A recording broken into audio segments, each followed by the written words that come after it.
Tell me, who is this face saying all these things? They took the words right out my mouth, only they know how to sing. We dance around reflection's edge where hungry flowers sleep. They reveal her tender heart, but her secrets Faye will keep. Through the wound I see her glow, a light in my eye, and they know I'm falling for her like the snow. But she won't let me weave my story like I always do, and we have something true.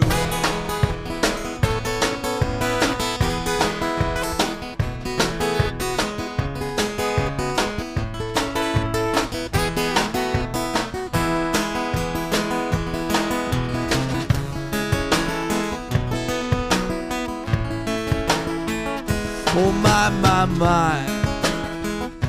Oh, oh, oh.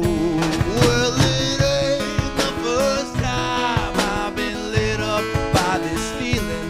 Now it shines through my veins and illuminates where I need healing. She won't be possessed by her requests and gestures of intention. So it takes a page from Snake's book and sheds the patterns of its old dimensions. And now I see the face saying these things, and they fit my muse's shoes. Well, I hope they share her dreams with me, even if I get confused.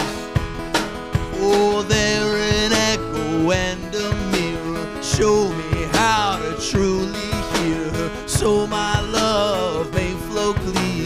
And as I wake, Faye flies away, bright-eyed bird on the wind, but she'll be back again.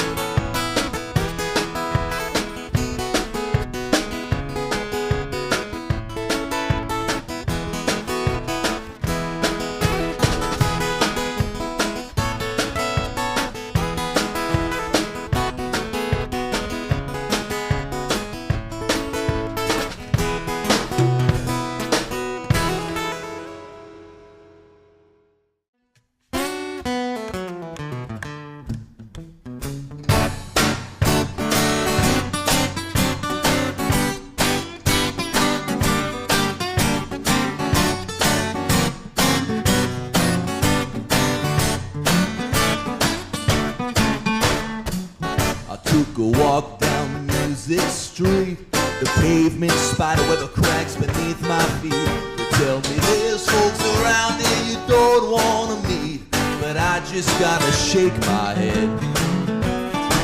Well, some people want a diamond ring, some people wanna be the king, but most people don't want anything but a warm meal and a bed.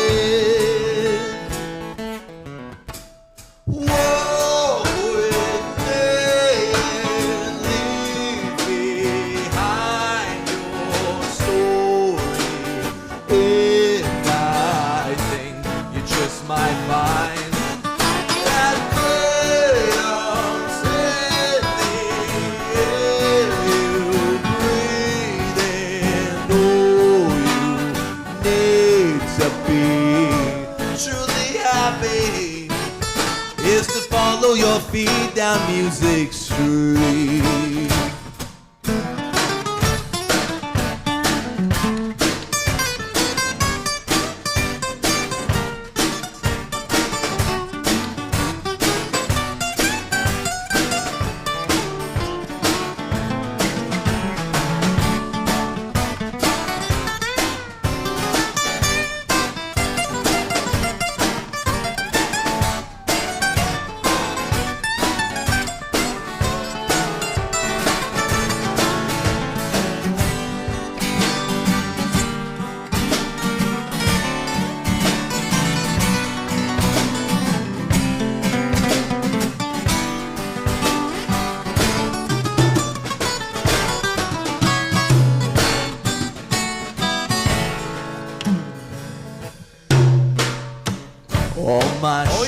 clothes are stained and torn. My pants get more holy every time they're worn.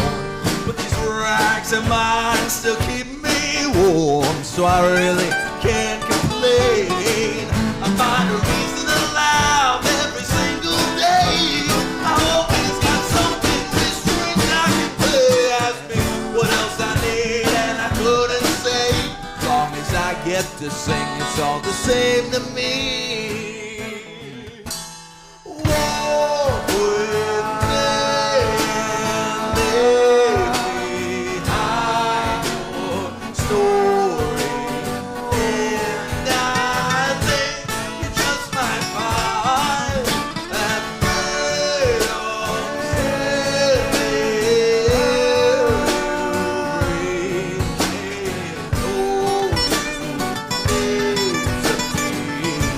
truly happy is to follow your beat down music straight.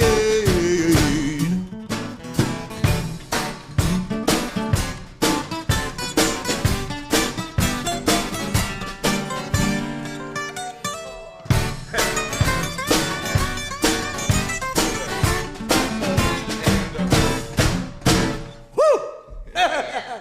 Hey.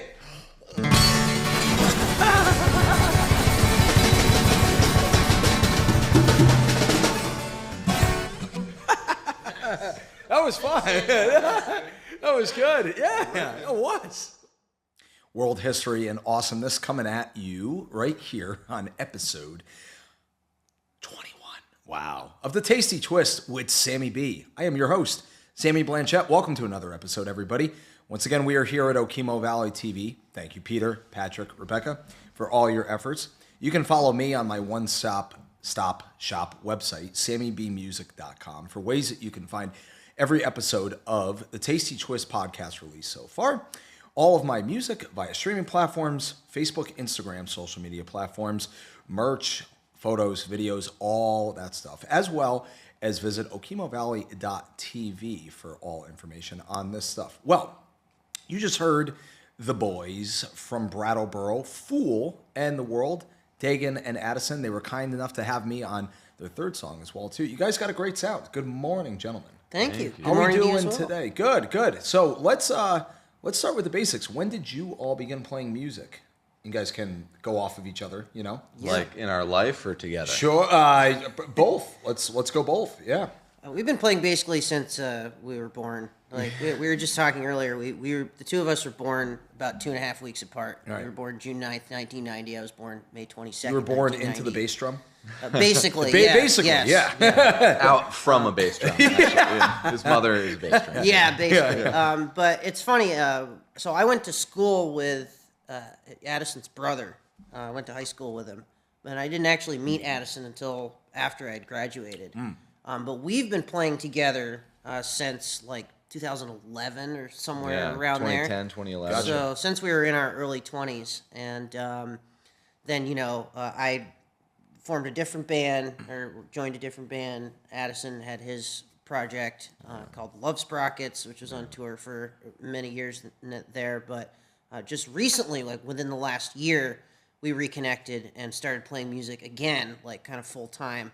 And we got two other guys in the band, Evan Lincoln, our guitar player, and then our buddy Eric Wing, who's like the youngin' in the band, we call him, but absolutely incredible bass player prodigy. Yeah, phenom. Yeah, Phenom. Yeah. Have you guys always been an original four-piece band? Are you all original members, or have you gone through like different members over the course of your time? Yeah. This is our original lineup. Yeah, The core four of Fool in the World. Besides like various things that always come up in all of our personal worlds, how did it feel like taking a little bit of time off and then reconnecting? Was it like inspirational? Like I mean, it all happened naturally, I feel like, too. It felt really good. I mean, I was in the Love Sprockets with my ex-wife for 9 years for our entire relationship, and we moved away from Brattleboro in 2013 and like lived all over the country, toured a lot. Nice. And then we split in 2021 and I came home. and was home for a couple years, and like I needed to get a band. I want to be in a band, and then just like randomly cross paths with Dagen again. We're like, hey man, how you doing? You playing music still? He's like, yeah. So As a matter of fact, we started jamming, and then within like 2 weeks of starting jamming, or at first it was like, hey, I want to get together a band. Right, you were hosting an open mic. Yeah, I was and hosting an open was mic. like, hey, can I come and sit in with your set, like on drums or whatever? Yeah, but it felt great. And then Evan, so we've been friends since 2010, 2011. That's awesome. And then Evan, the guitarist, I've been friends with him since second grade. Yeah. So it was just like, it all came together really fast last November. Like all of a sudden we're like, oh, we have a band. Yeah, Sick. within like a couple weeks, That's fantastic. No, I was mentioning to you earlier, like before we went on the air, that was kind of a weird time because it was like I was in this other band called Totally Submerged for a while. And that was with Jake McLaughlin. With Jake McLaughlin, yes. yeah. Yep. And we were kind of primarily like classic rock sort of covers. And by the end of our run, we had some originals there too. But it was like right around 2019, we kind of stopped playing.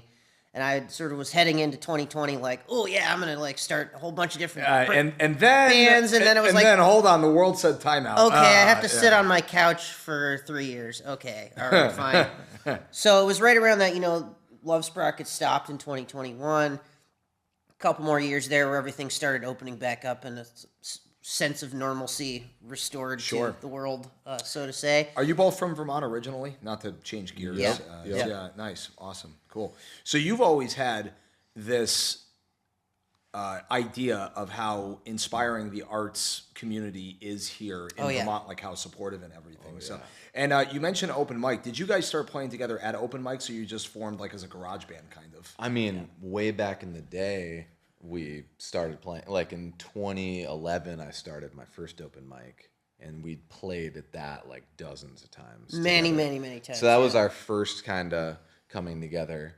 How was the experience being a host?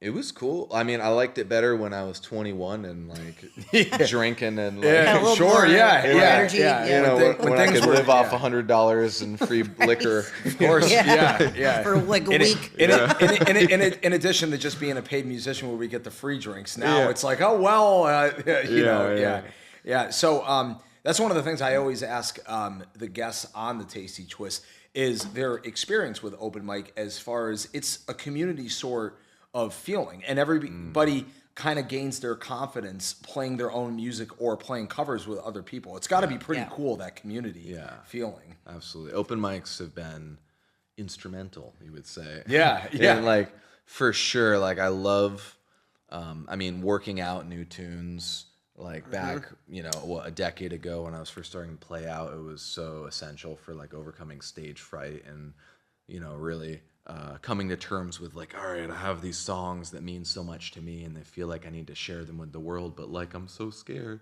But then, so open mic, going into that kind of situation where 20 musicians are all there to share their songs, and so they're all paying attention, and they're all like, and it's all very supportive and community kind of thing too. And it's cool to like, because a lot of these open mics are in smaller venues, so you don't have like a lot of room to set up like a full band per se. Sure. So you kind of have to scale you got to condense everything. it down, kind of like what you guys did today. You got to condense it, right. More like an acoustic guitar and just like some percussion. So that's where like I think a lot of these songs started, was just like Addison playing acoustic guitar and singing, and me just playing like a hand drum per se, and now has evolved into a full band with electric, drums and bass and everything. Yeah, so. you guys mentioned throughout the performance before we were doing the interview that you do have a couple of originals or EPs or albums available online. How often do you guys go into the studio? Ooh. Great question. Yeah, we've actually been diligently at work the last several months, since like mid-spring or so, I would say. Working on our debut album. So we have a full album's worth of original material. What's the name of the album? It's probably just going to be called Fool in the World. I love it. I love it. Self-titled debut album. Very nice. Yep. The opening track is also called Fool in the World. Yeah. Which that was the first one we played tonight, the instrumental, or this morning, rather. Yeah. Let's see, 12:08. Yeah, so that qualified for morning about 25 minutes ago. Yeah. We're on point with that. That's good.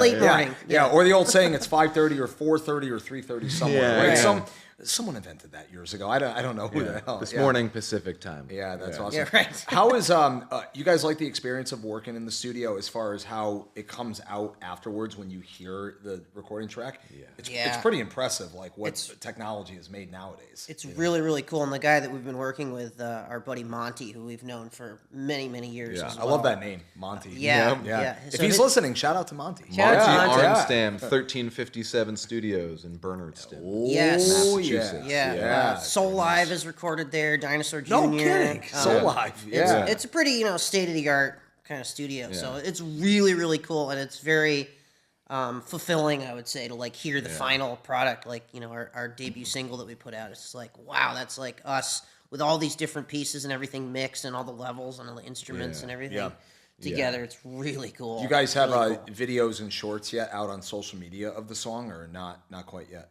for promotion. We have like a live video. We have some shorts. Yeah, there's like a promotional video that you can find on Instagram that mostly just tells you to go listen to it. Awesome. Yeah. Most of our promotional stuff, I would say, right now is on Instagram. So at Fool and the World Band. Very nice. So all one word, Fool and the World Band. Yeah. But we're kind of, we're still in the early stages, so we're kind of like exploring, maybe doing TikTok stuff here, and then YouTube obviously as well. But. Yeah. You guys have any big shows on the horizon as far as, because it's a podcast, as far as like naming dates and stuff, this will be released at another time, but any specific venues, like are you traveling out of state at all? Like do you have a little mini tour coming up at any point, or? Yeah, so we're going to be playing at the Heart Rose Club in Brattleboro on Halloween. So that's our next big show. So what are the costume choices, I have to ask? Ooh, that's a good question. So there is going to be a costume contest in the middle of the show. Has to be, right? It wouldn't be the same, or it wouldn't be a fun show without one of those. Right. But I will give you a hint that our set is going to be themed from a galaxy far, far away. So I'll just put that out there for now. Why is this going over my head? I can't think. It's music from a long time ago in a galaxy far, far away. Yeah. So we're gonna be intertwining some. We've got some desert tunes from Tatooine. Something with a cantina thrown in there. Twin Suns. I don't know why the original soundtrack of Looney Tunes just came to mind. Like Carl Stalling, like all that Yes, so Carl Starling did the music, and then Mel Blanc did all the voices in like the 40s and 50s. Yeah. Duck season, wabbit season. Be very quiet. Awesome. So tell us a little bit about your influences and how it determines your sound, because you got a lot of. I'd say from hearing you guys in person for the first time and jamming with you guys. Not only the great Randy Newman that we mentioned, who did You Got a Friend in Me, Toy Story 5, hey. But a lot of folk, some punk, and some country and like blues a little bit also too, right? Would that be like a fair assessment, kind of like a smorgasbord? Yeah, definitely smorgasbord. Like one of my biggest influences is Tom Waits, and he's like all over the map in his stuff. But I definitely would say, folk. I love The Tallest Man on Earth. Those first couple songs, the finger picking stuff. Yeah. The open tuning. Yeah, I noticed you did a lot of the finger. Yeah. So that open tuning I learned by learning some of his songs. Yep. And so he's very folky. But then a lot of blues and gospel. Yeah. Dagen's like a classic rock beast. Dagen knows like every song ever, though. Dagen, believe it or not, to segue on that, so Dagen and I go way back about 11 years ago. We met at Killarney Irish Pub in Ludlow. I briefly my lived old in band Ludlow, CK3 from Connecticut, which is where I'm originally from. Yeah, and I remember there was like a great picture of like you and I with like a couple other friends. Like, Random people, Random people, yeah. And no offense, you were random at the time. I still am very random. That's all right. I'm not gonna lie. But segue to you. So I would say, seeing CK3, you're probably like, wow. Caitlin Califas, shout out to Caitlin and Chris. John Bonham, that had to be like right up your alley, like hearing that stuff. No, that was like probably one of the main influences for me when I started playing drums. So my dad had a drum company that he started back in the early 90s called Everyone's Drumming, based out of Putney, Vermont. Oh, nice. And so... Right along Exit 4, 91? Yeah. That town right there? Yeah, nice. Yeah. And So I grew up basically in a drum shop, playing, a lot of percussion sort of style stuff. But when I Were you pulling a Wayne's World? Was like the employee coming up behind you saying, "Wow, you're amazing"? Oh yeah, yes. It was funny. We had this guy from Mali. His name was Yaya, and he came over and he would teach these really extensive hand drumming workshops. And then I would go in there at like age 3, and I would start doing all the stuff, and he'd just be like, "Let him teach the class." Like, he's the guy. That was really funny. But now if you go into one of those, even in your mid-30s now, you're like, "Hey, I got this band. This is great. I got all these techniques I've learned and everything." And then you go in and you see like Journey legendary jazz fusion drummer Steve Smith being like, "Okay, I stink." Yeah, no, I can't. I can't do any of that. I just can't. Like, I thought I knew I was going. I'm gonna go away in my corner. I can't. Yeah, pretty much. I watched Danny Carey on Rick Beato's show, and I'm just like, nope, I'm never gonna be on that level. But I saw last month in Lebanon, New Hampshire, at the Lebanon Opera House. Any of you guys, I'm sure you have, world-renowned acoustic guitar player Tommy Emmanuel. Oh yeah. So I've been listening to him for years, and my first time seeing him live, and I'm seeing him not only just do everything amazing he combines guitar pick, finger pick styling like all at once. So he has also drum brushes that he does where he bangs like on and he does the whole percussive stuff on guitar. Yeah, while on guitar. Yeah. It's like so he does like the old stuff. Yeah. Right, the old Grateful Dead thing, drums in space. Like there's always like the section of like the Dead show.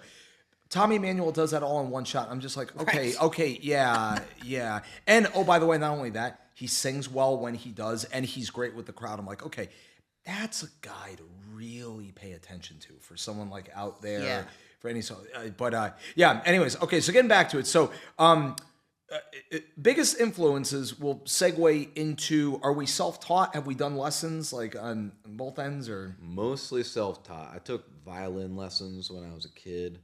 Then when I was 14, got a bass for my birthday, taught myself that. And a couple years later, got an acoustic, taught myself that, an electric. Very versatile. That's great.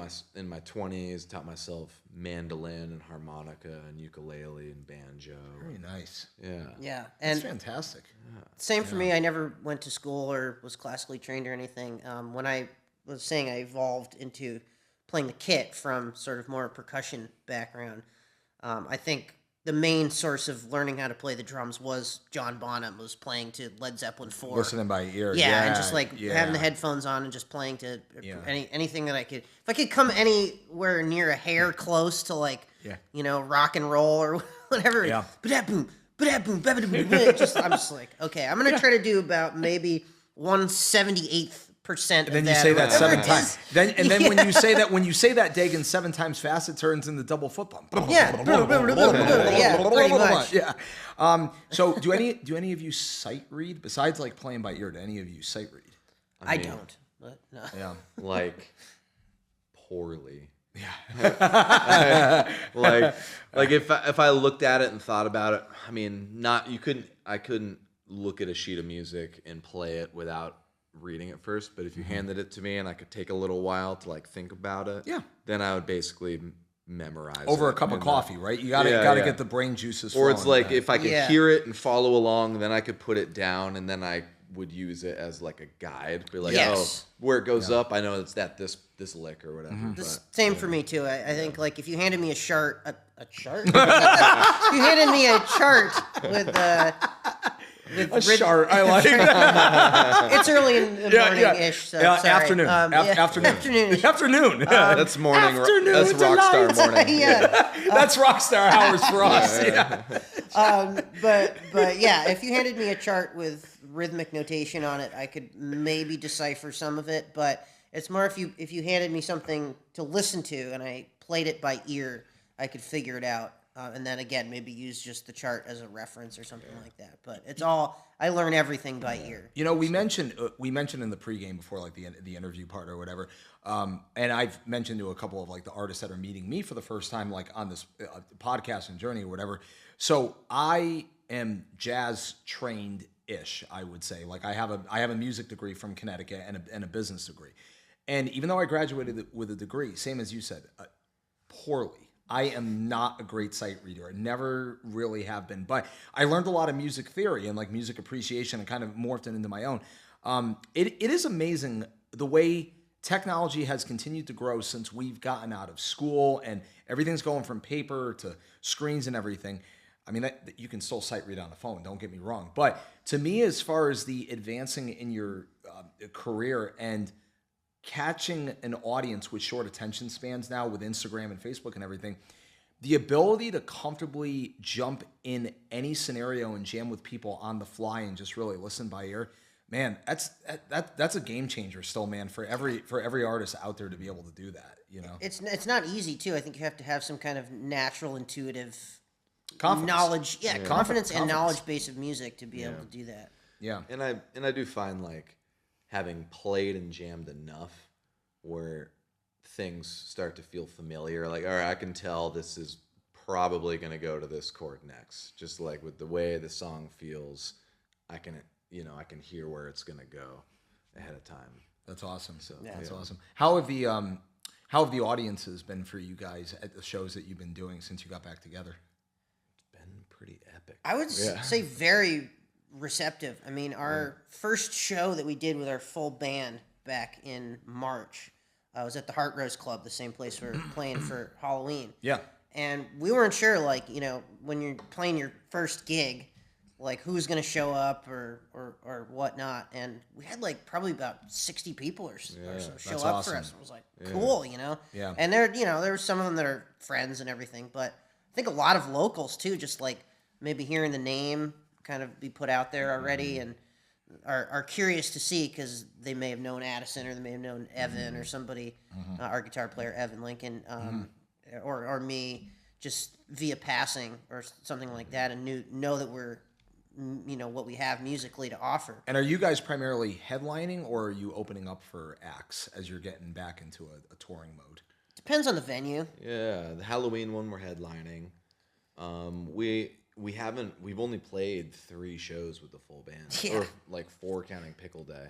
Yeah. Right. We've had a few that have gotten canceled or postponed for whatever reasons, but you know how it is with local of venues. Course. Yeah. But So when you guys add the 2 other guys, are you changing instruments throughout songs or are you staying on acoustic guitar? Like how different is the vibe with 2 other guys besides obviously a fuller sound? I'll do more electric. It's kind of the main thing, but I'm mostly acoustic or electric. But then we've got Evan on electric guitar, Eric on electric bass. Dagen will bust out sticks more, just kind of bring the whole volume. full kit, I'll add a tom and another cymbal. Everyone all sings. Yeah. So That's great. Yeah. So Yeah, lots of harmonies. You were asking about like response from people. I think one of the most positive feedbacks that we've received so far is we have like this 4-part harmony sort of Crosby, Stills and Nash kind of thing going on right now. Yeah. And people That's are like, awesome. Man, you guys are 4-part harmonies are really something. Do you guys practice that in rehearsals or is it a confidence thing at this point? Like you know where you're going on the songs? We meticulously like work out every single like we're like all right, Dagen, all right, and Eric. That note doesn't sound right. Can we go to that one? All right, instead? now you guys. Then we like sing it in real slow. Like, all right, now you guys change there, and we change. So we like really compose. Do you guys all have of an it, Alexis tuner that appears on like a jumbotron, like checking? No, your we phone? should. I wish, though. that'd be great. Alexa, help us out now. That would be so gratifying. And then she goes, "Sorry, I didn't get that. Come on, come on." When you guys are on the road, what's your pregame warm up? Do you guys listen to your songs like on Bluetooth in the car? Do you listen to other podcasts? Do you go silence rogue? Do you listen to sports talk? Like there's usually when you're on the road for a show, it could be local or it could be like down in Mass or Connecticut, wherever you may be traveling. Some musicians and entertainers have very different things that they listen to get them in the mood for a show. That's a good question. Yeah, we haven't had opportunities to really do that yet. Yeah, we haven't done any kind of fully extensive touring or We've only traveling played at home. Yeah. Right, we've been kind of keeping it primarily local. We definitely are planning on doing something. Probably summer, like August 2025, we'll be maybe going south. Yeah. Fantastic. So we're working on the details right now, but In theory, I would Yes. say, I mean, if we're gonna play with other bands, I like to listen to their music Sure. before the show. Sure. but then it kind of varies, you know. It does. Yeah. I mean, for me personally, That's a good yeah. point, by the way. Yeah. That's a solid point. Yeah. I would say for me personally, I like to listen to something that has a lot of harmonious sort of vocals. So like if it's a gig that we have coming up that evening where I know we're going to be doing a lot of harmonies or harmonizing, something like a Simon and Garfunkel or Sure. Or Crosby, as you Stills, mentioned, Nash. Crosby, Stills, and Yeah. Nash. Yeah. Even like It's good little to- Mumford and Sons. Yeah. Yeah. Mumford and Sons is great. Lumineers is another good one also too. Oh, kinda Eric like loves the Fleet Foxes. We gotta Yes. listen to more Fleet Foxes actually. Yes. Yeah. That's a good point. Yeah. He's always trying to add in this Fleet Foxes harmonies with like a major 7 in the chorus. Yeah. Most of the time we're like, But sometimes it ends up being Sometimes really it's cool. magic, It's yeah. like, oh yeah. Sometimes that's the spot. sometimes you hear the chords just hitting the right spot. It's like, Yeah.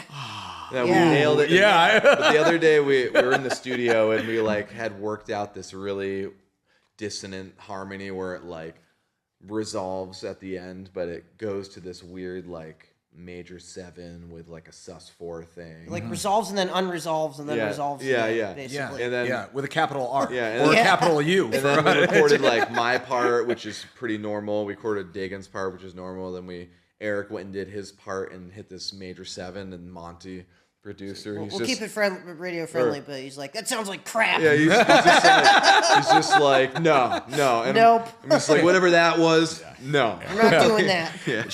Shout out to one of my professors back at WestCon, Jamie Bagian, incredible composer and jazz guitar player, but he would always have this like goofy thing to say to us if we didn't resolve to like the right chord in like a jazz section.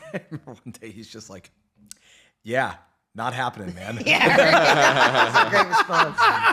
Nope, not happening. If he ever hears this, I'm sure he'd probably say, I didn't say that. Yeah, right. Because that was 2011 I graduated. That's before these things like really took off. Speaking of that, segue, because I know you guys got to get running out to day jobs and all that other stuff. Shout out to your day jobs, by the way.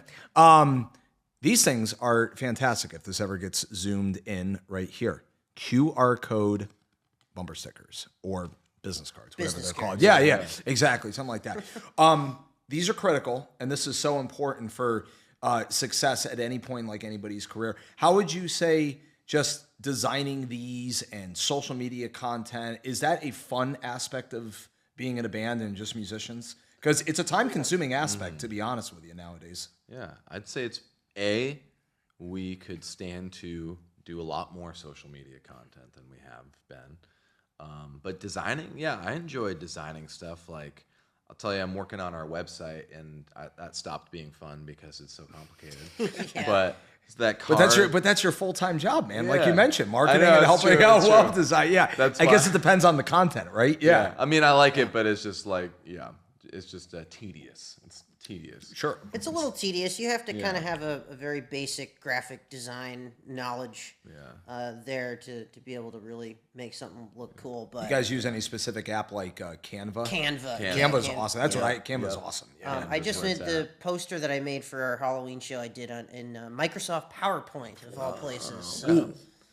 Yeah, Back in the day, that was the big chief back in the day. yeah. It was old school. Copy and paste was just starting to Yeah, become, yeah. Well, guys, hey, I know they got to get running and everything, but thank you all again for hanging out here with Fool in the World, Dagen and Addison -2. I hope we get you guys back for another episode. Yeah. Because we have way more, with more time, we have way more world problem solving that we have to do Yes. and Yeah. everything. So So once it, you said this is episode 21. 21 So already. the show is yeah. legally able to drink. It is. Wow. Yes. Yes, And amongst other things. Tell the audience once again just where they can find you, your music and everything, and your Halloween show. Just give a little bit about that again. Yeah, so we got foolandtheworld.com is our website. You can find all of our stuff there, and you can search on your streaming platform of choice, Fool and the World on Spotify, Apple Music, Amazon Music, Bandcamp, SoundCloud, all that kind of stuff. Yep. Instagram is @FoolAndTheWorldBand. So make sure to put the band in there. @FoolAndTheWorldBand. Capital B _, or no? Yeah, all one word. One world? Yeah, all one word. One world. All one word. Yeah. Fool and the World Band. And yes, our Halloween show coming up Thursday, October 31st. Yep. 2 other bands on the bill. We got Coffin Flop, and we got cousin Greg, which is they're going to be doing I think it's TMNT, I believe is. What kind of music do those guys do? Well, for this particular set, it's going to be MGMT covers dressed up as Teenage Mutant Ninja Turtles. Hence the MGTMNT. They've already announced it, so I'm not spoiling Is that the band anything. that does Enjoy Yourself, Take Only What You Need? Yes. Yes. Man, and doing that song and dancing like Teenage Mutant Ninja Turtles. Yes. Oh, I know. It's gonna be great. We also have Next, you got to do Power Rangers. Next, you got to get that'll Power be Rangers next in year. the mix. Yeah, That'd be and sweet. we also have our friends in the Grotesque Burlesque troupe that will be doing a little spooky Halloween themed dances in between the sets, of music. So My squirrel brain is going in a million different directions as we're talking costumes. We should have dressed up as Ed, Ed and Eddie from Cartoon Network with the man. Jawbreakers, man. Oh, yeah. yeah, for sure. And then the Powerpuff Girls, and that could be, That would've been fun. because it's three people, or keep it simple, black and white, the Three Stooges, like light television. Hey Mo, what's the matter with you? Man, in a wise guy. In a wise guy. On that note, guys, thanks for hanging out. Episode number 21 of the Tasty Twist with Sammy B, Dagen and Addison. Thank you guys, fooling the world. Check them out. Thanks for Thank you, having us. Okemo Valley TV. Check me out, SammyBmusic.com. Peace and love. Don't you worry now, my darling. Woo!